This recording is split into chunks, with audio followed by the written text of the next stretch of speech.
nomor 74 tahun 2016 tentang standar pelayanan kefarmasian di Puskesmas. Dengan saya Suci Karisma Sita dan anggota saya Melia Rizky Hairani dan Sylvia Nekita Wulandari.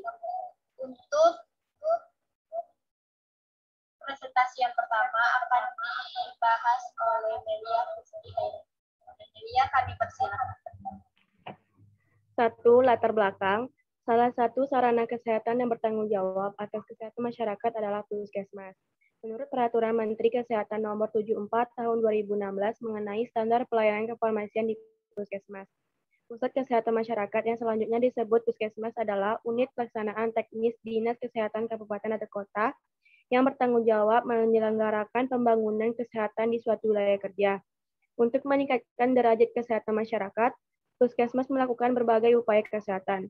Upaya kesehatan yang dilakukan oleh Puskesmas antara lain pemeliharaan, peningkatan kesehatan atau promotif, pencegahan penyakit atau preventif, penyembuhan penyakit atau kuratif, dan pemulihan kesehatan atau rehabilitatif, yang dilaksanakan secara menyeluruh, terpadu, dan kesinambungan. 2. Ruang lingkup. Pelayanan kefarmasian di Puskesmas meliputi dua aspek, yaitu pengelolaan kesediaan farmasi dan bahan medis habis pakai atau BMHP, serta pelayanan farmasi klinik yang didukung oleh sumber daya manusia dan sumber daya kefarmasian. 3. Isi. A. Pelayanan kefarmasian di Puskesmas.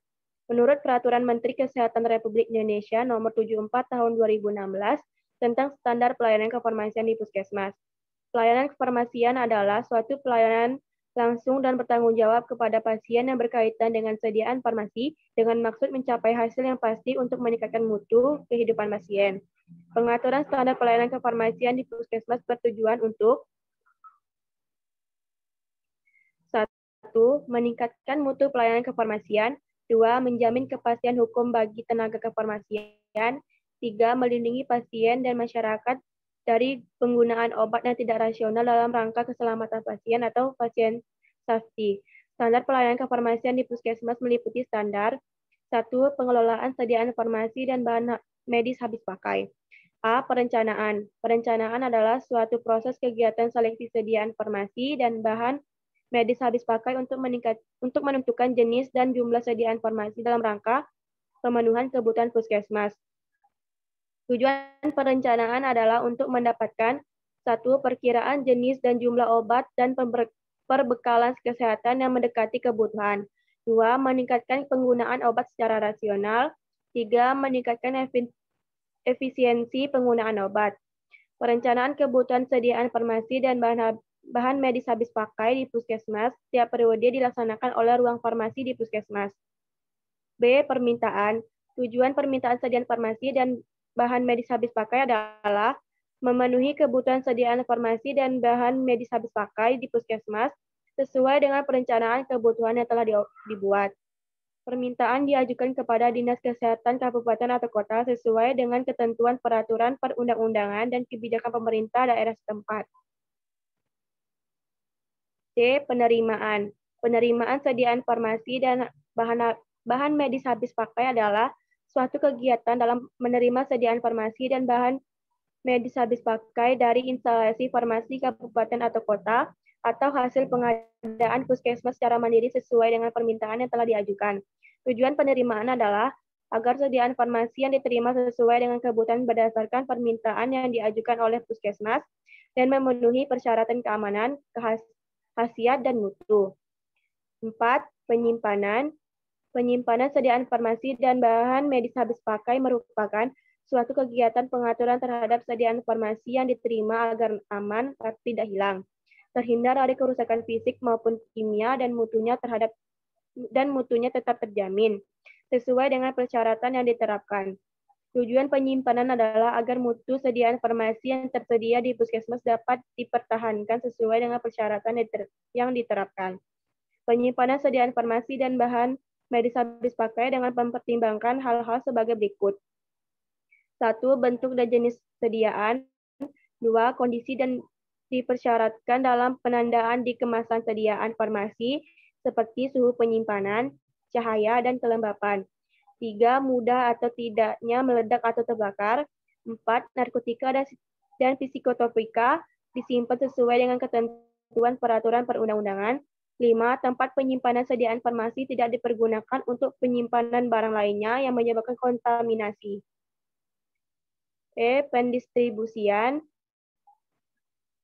Pendistribusian sediaan farmasi dan bahan medis habis pakai merupakan kegiatan pengeluaran dan penyerahan sediaan farmasi dan bahan medis habis pakai secara merata dan teratur untuk memenuhi kebutuhan subunit atau satelit farmasi puskesmas dan jaringannya.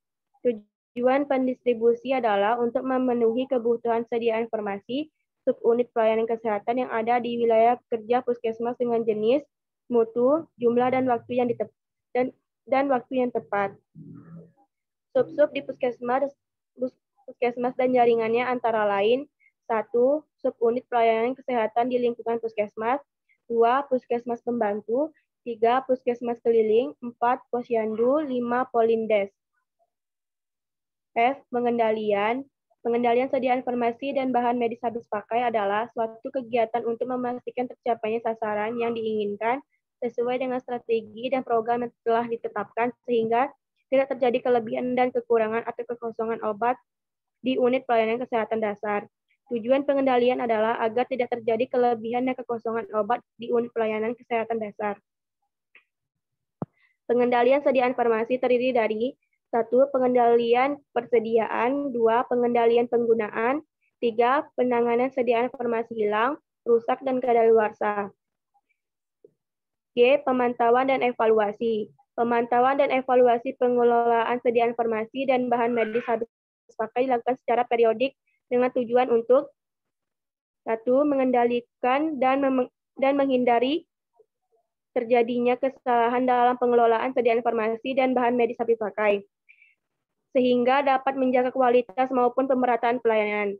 2. Memperbaiki secara terus-menerus pengelolaan sediaan farmasi dan bahan medis habis pakai. 3. Memberikan penilaian terhadap capaian kinerja pengelolaan Permenkes nomor 74 tahun 2016. Baiklah, materi selanjutnya akan disampaikan oleh Sylvia Nakita Wulandari. Kepada Sylvia kami persilakan.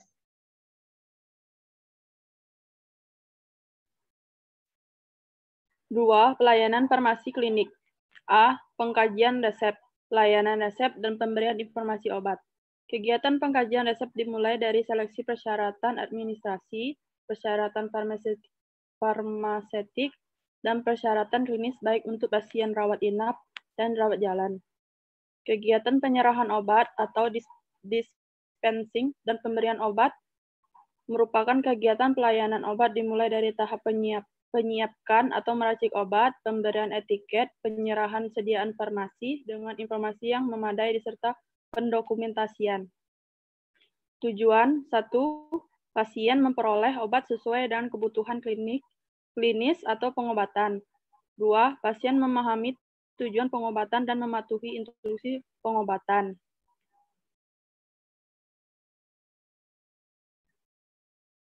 B. Pelayanan informasi obat. Pelayanan informasi obat merupakan kegiatan pelayanan yang dilakukan oleh apoteker untuk memberikan informasi secara akurat, jelas, dan terkini kepada dokter, apoteker, perawat, profesi kesehatan lainnya, dan pasien. Pelayanan informasi obat bertujuan 1. Menyediakan informasi mengenai obat kepada tenaga kesehatan lain di lingkungan puskesmas, pasien, dan masyarakat. 2. Menyediakan informasi untuk membuat kebijakan yang berhubungan dengan obat. 3. Menunjang penggunaan obat yang rasional. Kegiatan pelayanan informasi obat meliputi 1. Memberikan dan menyebarkan informasi kepada konsumen secara proaktif dan pasif. 2. Menjawab pertanyaan dari pasien maupun tenaga kesehatan melalui telepon, surat, atau tatap muka. 3. Membuat buletin, leaflet, label obat, poster, majalah dinding, dan lain-lain. 4. Melakukan kegiatan penyuluhan bagi pasien rawat jalan dan rawat inap serta masyarakat.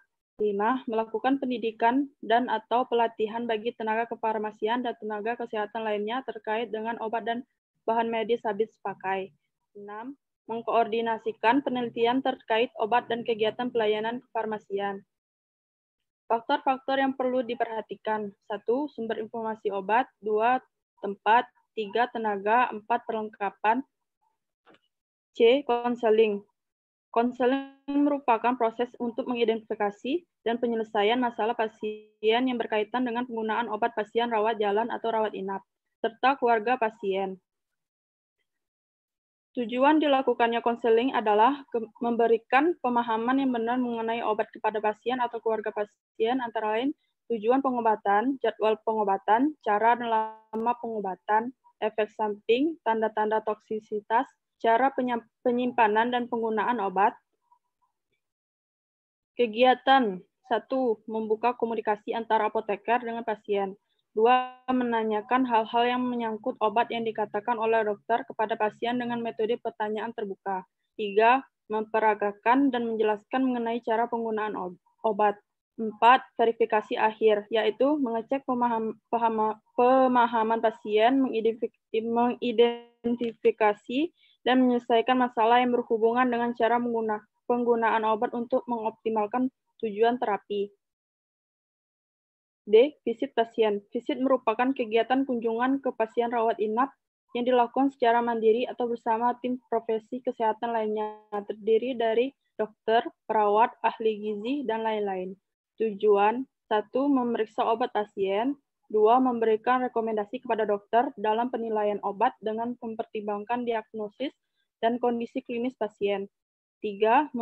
Memantau perkembangan klinis pasien yang terkait dengan penggunaan obat.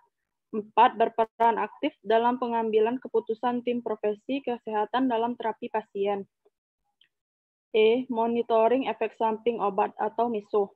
Monitoring efek samping obat atau MESO merupakan kegiatan pemantauan setiap respon terhadap obat yang merugikan atau tidak dihadapkan terjadi pada dosis normal yang digunakan pada manusia untuk tujuan profilaksis, diagnosis, dan terapi atau modifikasi fungsi fisiologis. Tujuan 1. Menemukan efek samping obat sedini mungkin, terutama yang berat, tidak dikenal, frekuensinya jarang. 2. Menentukan frekuensi dan insidensi efek samping obat yang sudah sangat dikenal atau baru saja ditemukan. Kegiatan 1. Menganalisis laporan efek samping obat. 2. Mengidentifikasi obat dan pasien mempunyai risiko tinggi mengalami efek samping obat. 3. Mengisi formulir monitoring efek samping obat atau MESO. Faktor yang perlu diperhatikan. 1. Kerjasama dengan tim kesehatan lain. 2. Ketersediaan formulir monitoring efek samping obat atau MESO. F. Pemantauan terapi obat atau PTO. Pemantauan terapi obat merupakan suatu proses yang memastikan bahwa seseorang pasien mendapatkan terapi obat yang efektif, terjangkau dengan memaksimalkan efikasi dan meminimalkan efek samping. Tujuan 1. Mendeteksi masalah yang terkait dengan obat. 2. Memberikan rekomendasi penyelesaian masalah yang terkait dengan obat. Kegiatan 1. Memilih pasien yang memenuhi kriteria. 2. Membuat catatan awal. 3. Memperkenalkan diri pada pasien. 4. Memberikan penjelasan pada pasien. 5. Mengambil data yang dibutuhkan. 6. Melakukan evaluasi. 7. Memberikan rekomendasi. G. Evaluasi penggunaan obat. Merupakan kegiatan untuk mengevaluasi penggunaan obat secara terstruktur dan berkesinambungan untuk menjamin obat yang digunakan sesuai indikasi, efektif, aman, dan terjangkau. Tujuan 1. Mendapatkan gambaran pola penggunaan obat pada khusus tertentu. 2. Melakukan evaluasi secara berkala untuk penggunaan obat tertentu. Permenkes nomor 74 tahun 2016. B. Pemberian informasi obat. 1. Definisi pemberian informasi obat. Menurut WHO, pemberian informasi obat merupakan bagian yang tidak terpisahkan dari proses terapi rasional. Pemberian informasi obat adalah salah satu tahap pada pelayanan resep untuk menghindari masalah yang berkaitan dengan terapi obat. Pemberian informasi obat memiliki peran yang penting dalam rangka memperbaiki kualitas hidup pasien dan menyediakan pelayanan yang bermutu bagi pasien. 2. Tujuan pemberian informasi obat. A. Pasien memperoleh obat sesuai dengan kebutuhan klinis atau pengobatan. B. Pasien memahami tujuan pengobatan dan mematuhi instruksi pengobatan. 3. Pemberian informasi obat terdiri dari berdasarkan Permenkes nomor 74 tahun 2016. A. Nama obat. B. Sediaan obat. C. Dosis. D. Cara pemakaian obat. E. Penyimpanan obat. F. Indikasi obat. G. Kontradiksi. H. Interaksi obat. I. Stabilitas. J. Efek samping. K. Etiket obat.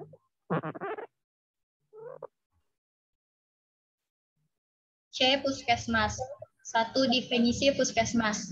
Puskesmas adalah unit pelaksanakan teknis Dinas Kesehatan Kabupaten atau Kota yang bertanggung jawab menyelenggarakan pembangunan kesehatan di suatu wilayah kerja, menurut Permenkes nomor 74 tahun 2016. 2. Fungsi puskesmas. Puskesmas menyelenggarakan fungsi yaitu A. Penyelenggara UKM atau upaya kesehatan masyarakat tingkat pertama di wilayah kerjanya. B. Penyelenggaraan UKP atau upaya kesehatan perorangan tingkat pertama di wilayah kerjanya menurut Permenkes nomor 75 tahun 2014. 3. Upaya kesehatan di puskesmas. Puskesmas menyelenggarakan upaya kesehatan masyarakat tingkat pertama dan upaya kesehatan masyarakat esensial dan upaya kesehatan perseorangan tingkat pertama. A. Upaya kesehatan masyarakat tingkat pertama. Upaya kesehatan masyarakat tingkat pertama yang dilakukan puskesmas meliputi upaya kesehatan masyarakat esensial dan upaya kesehatan masyarakat pengembangan. 1. Upaya kesehatan masyarakat tingkat pertama. Upaya kesehatan masyarakat esensial meliputi A. Pelayanan promosi kesehatan, B. Pelayanan kesehatan lingkungan, C. Pelayanan kesehatan ibu, anak, dan keluarga berencana, D. Pelayanan gizi, E. Pelayanan pencegahan dan pengendalian penyakit. 2. Upaya kesehatan masyarakat pengembangan. Upaya kesehatan masyarakat pengembangan merupakan upaya kesehatan masyarakat yang kegiatannya memerlukan upaya yang sifatnya inovatif dan bersifat ekstensifikasi serta intersifikasi.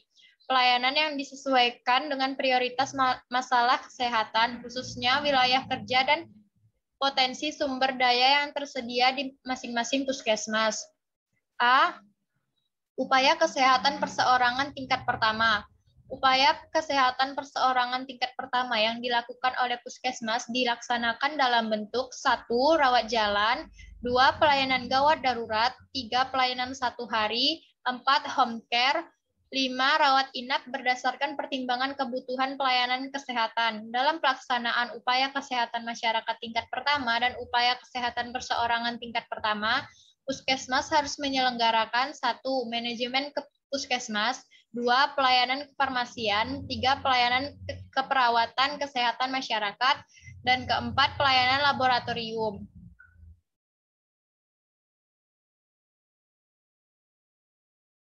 Selanjutnya, ini adalah kerangka teori. Standar pengelolaan obat dan bahan medis habis pakai, di dalamnya terdapat 1. Perencanaan, 2. Permintaan, 3. Penerimaan, 4. Penyimpanan, 5. Pendistribusian, 6. Pengendalian, 7. Pencatatan, pelaporan, dan pengarsipan, dan 8. Pemantauan dan evaluasi. Untuk pelayanan farmasi klinik, di dalamnya terdapat pengkajian resep, penyerahan obat dan pemberian informasi obat, 2. Pelayanan informasi obat atau PIO, 3. Konseling, 4. Ronde atau visit pasien, 5. Pemantauan dan pelaporan efek samping obat, 6. Pemantauan terapi obat, 7. Evaluasi penggunaan obat. Kerangka konsepnya, pemberian informasi obat yaitu hal-hal yang disampaikan kepada pasien berupa A. Nama obat, B. Sediaan obat, C. Dosis, D. Cara pakai, E. Penyimpanan obat, F. Indikasi, G. Kontraindikasi, H. Stabilitas, I. Efek samping, J. Interaksi, K. Etiket obat. Sekian presentasi dari kelompok kami. Apabila ada kesalahan tolong dimaafkan. Akhir kata saya ucapkan wabillahi taufiq wal hidayah. Wassalamualaikum warahmatullahi wabarakatuh.